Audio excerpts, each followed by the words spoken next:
This is an urgent alert because your taxpayer dollars are going overseas, and it's not in the place that you may think it is. I mean, typically when we think of US taxpayer dollars going overseas, we think of Ukraine or Israel or the Iran war. But today we have something even better to share with you. Well, it's not necessarily better, it's better for that nation. Don't know what it means for the American people, but we're gonna break it down in this video. President Donald Trump might be right. I can't believe these words are coming out of my mouth, okay?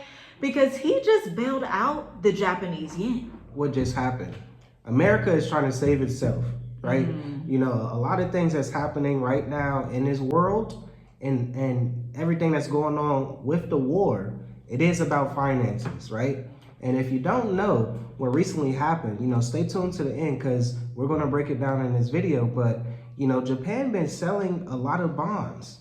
And that means that, you know, in a way that's going to be okay for America to gain in a short term, but in a long term, that's going to be a problem.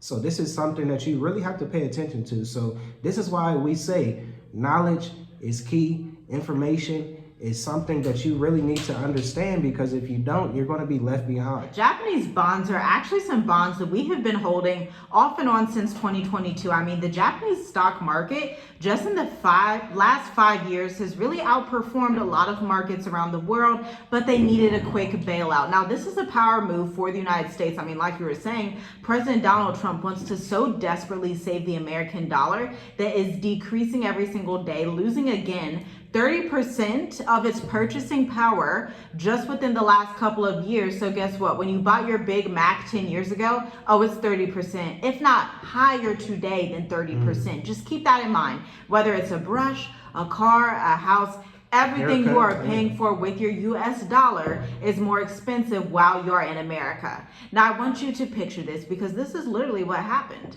A phone call took place between two governments last week, and almost nobody noticed. I mean, this isn't getting the attention that it should, right? But it was a quiet, coordinated move between Japan's finance minister and the US Treasury to stop a currency from falling even further. Now, I want to highlight the fact that these are two economies that cannot replicate their current populations, okay? Something they don't really talk about with economics is that, you know, actually to have an economy, you have to have actual humans. You have to have people in that country. You have to have your populations being reborn. And so it's interesting that we see this merger between America and Japan, but also we've seen a merger between the US military and the Israeli military. Keep those things in mind. Interesting that you say that. A thought just popped in my head, right? Because I want to say 2 years ago, I want to say 2024.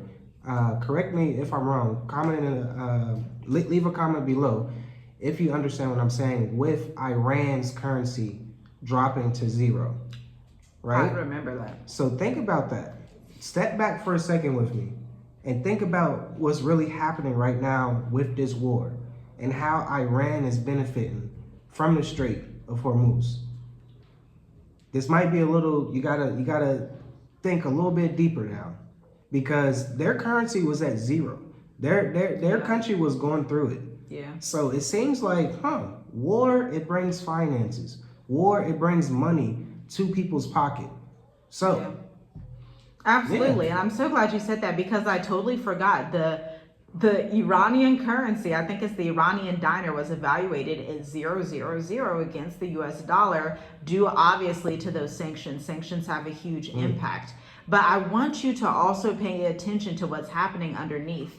The yen in Japan had fallen to a 40-year low. Two of the largest economies on earth looked at that and decided it was dangerous enough to intervene, because the Japanese and American economies, currencies, and technological advancements are very intertwined since World War II. This is why macroeconomics is very closely related to historical analysis, what was happening in history, and also war. All of these things are intertwined. Within 3 trading sessions, the yen clawed back up nearly to 5%. Let's stop on that for a second. Not a company, not a market rumor. 2 governments moving in coordination because the currency was falling way too fast for comfort. Now, here's the part that most people don't even realize is happening, but we need to connect these dots. This has almost nothing to do with Japan, to be quite clear, and almost everything to do with where you're building your life and business right now.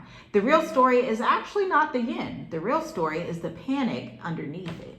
You have to realize when it comes to panic, when it comes to fear, this is something that they use to control a lot of things. There's a shift that's happening right now, and you really have, that's why we say knowledge and information is key.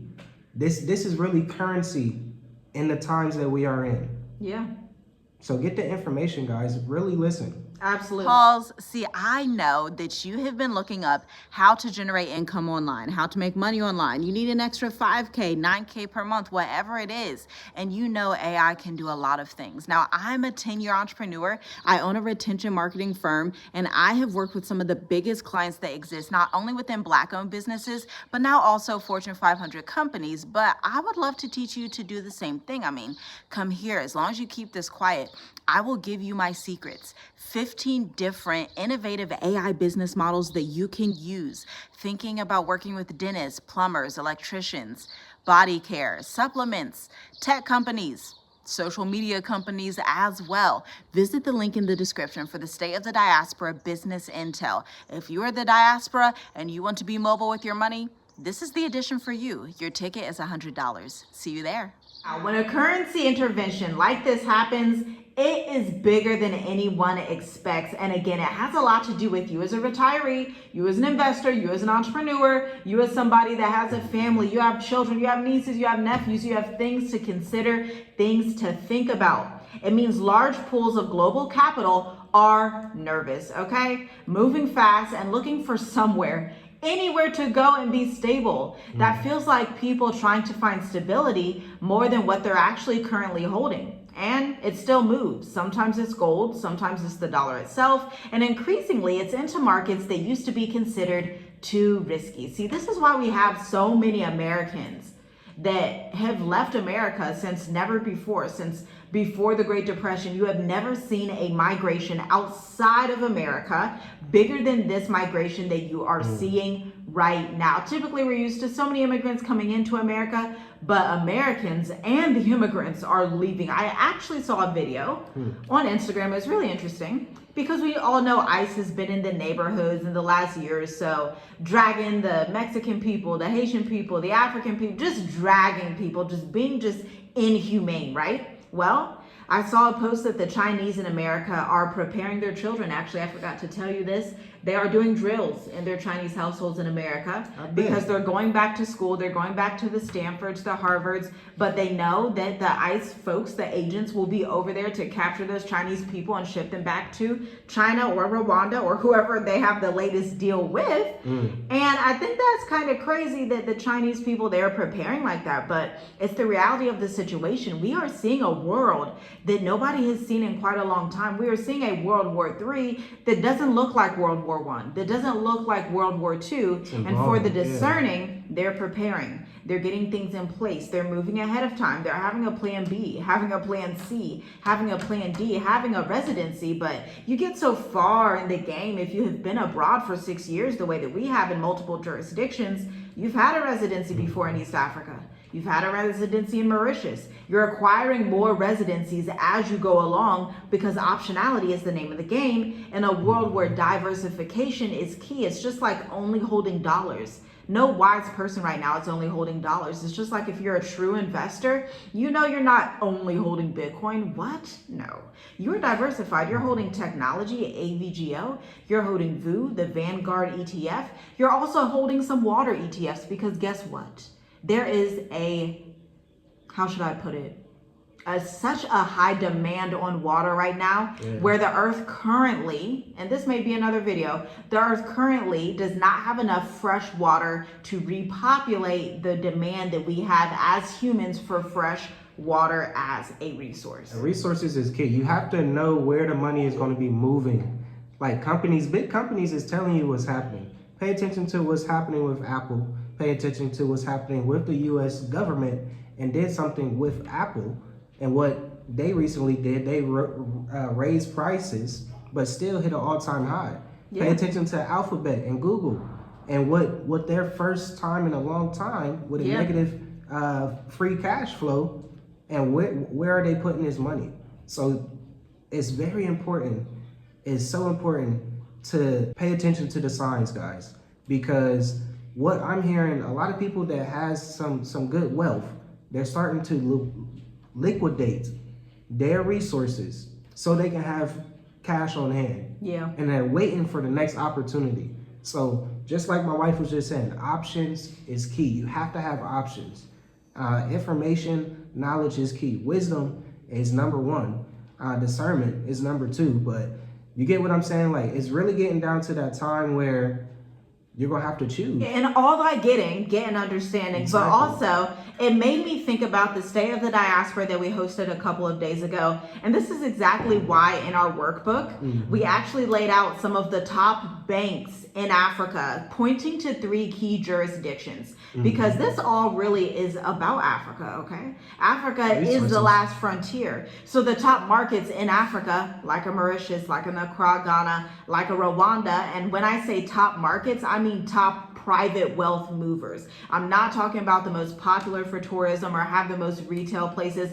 I'm talking about service provider residencies, private wealth banking movers.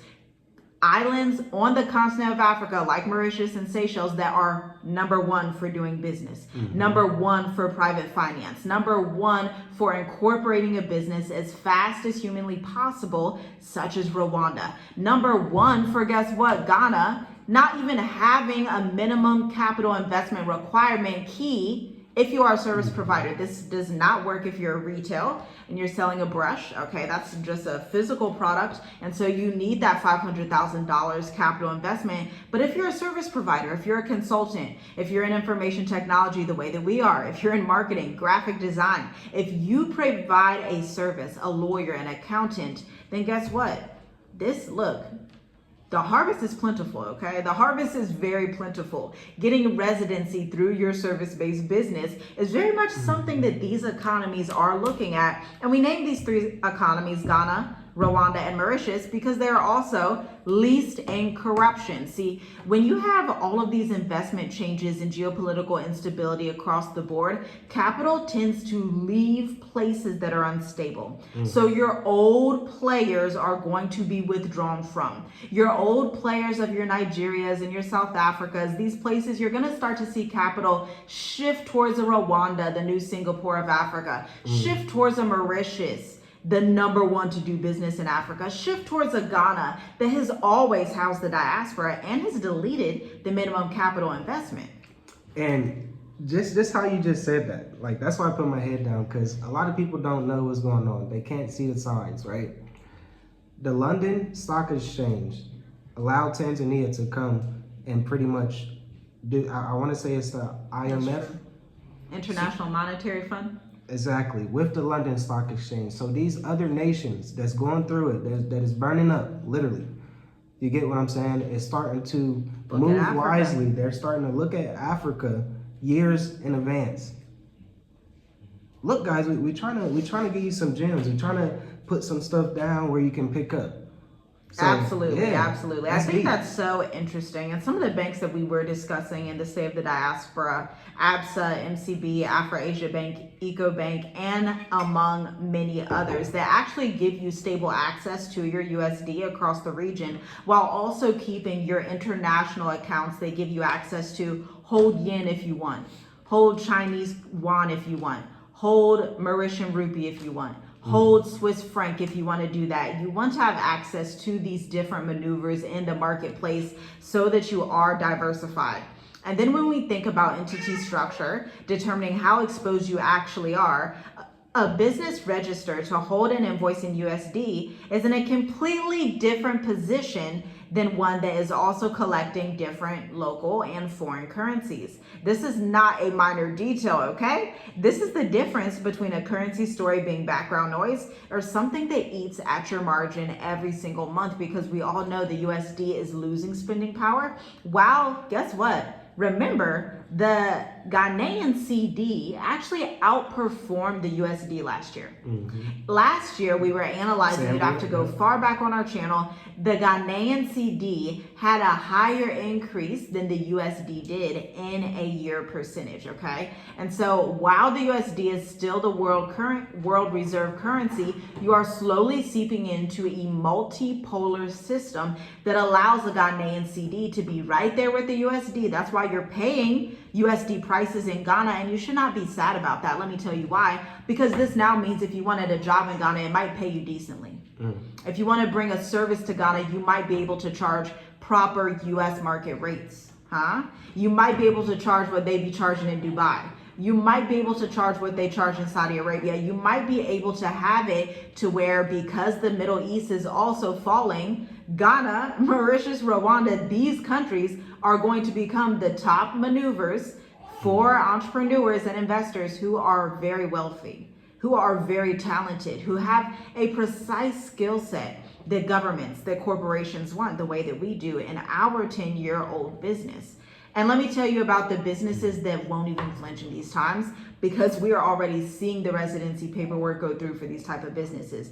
There are digital nomad visas coming alive every day. I just looked at a new one in another market in the global south that is like, yes, we want specific service providers in information technology, in project management, in AI consulting, in marketing operations. Not every business type is equally exposed to this kind of volatility, no matter what the folks tell you.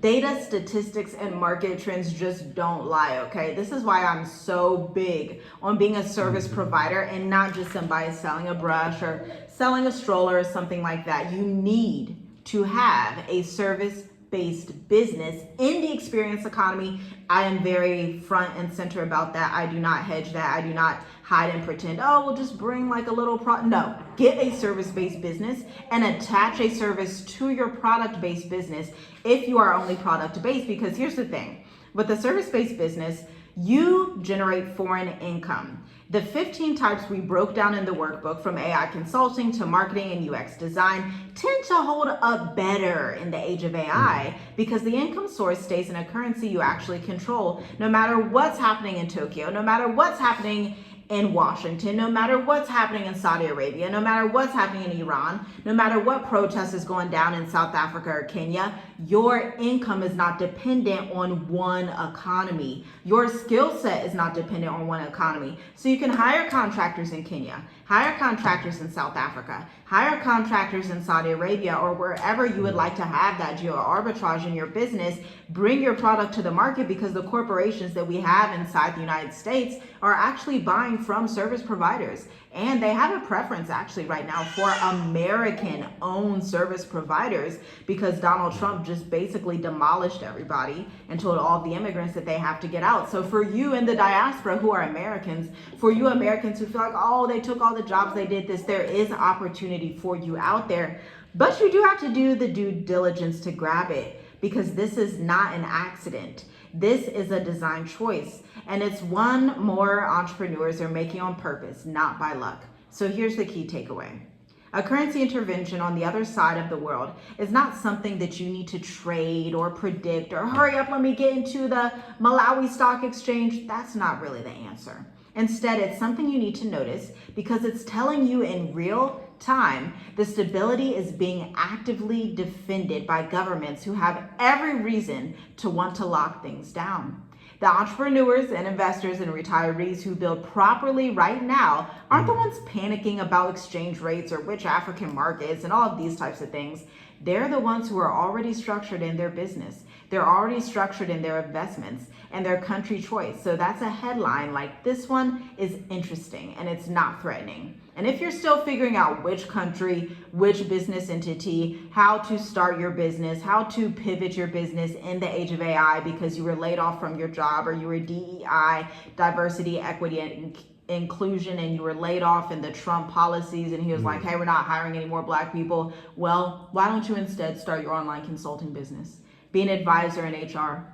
Be an advisor in AI consulting and operations. Be an advisor in red teaming and cybersecurity, because it has never been more easy to get access to those industries. But at the end of the day, these are the only industries where the bread is full, the butter is there, the honey, they are overflowing. But if you're in an industry where it's not overflowing anymore, then you're kind of in the desert.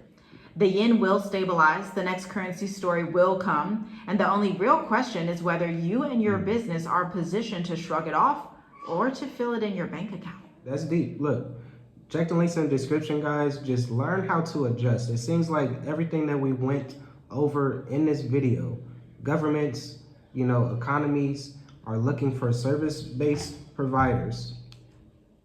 And when I think about that, just from our journey, we know how to adjust. We know how to adjust and keep going. We know how to look at the times and continue to push on. So that's, I want to say, the big thing that you will have to know as a individual is learn how to adjust and keep going. The time is now. Do not wait. Get the knowledge, get the information, so you won't be left behind. Absolutely. The choice is yours. Because the biggest mistake people make, especially entrepreneurs, is that they have no idea how to adjust. They have no idea how to look at a market and say this thing is dying and this thing is rising. Right now, you investing and putting time, energy, money into a dying industry will deplete your bank account, leave you stressed, leave you with high blood pressure, and leave you feeling like everything's a scam, where actually there is a lot of abundance in the world if you know the go-to-market strategy. If you're on the to right look side, for. yeah. If you're on the right side. So. Shalom, shalom. We'll see you in the next video. Check out the links in the description. We have free blog resources for you on www.journeywithus.movetofafrica.com/services, but also on our retention marketing firm website, www.tiffygrights.ai/resources. Talk soon. Shalom.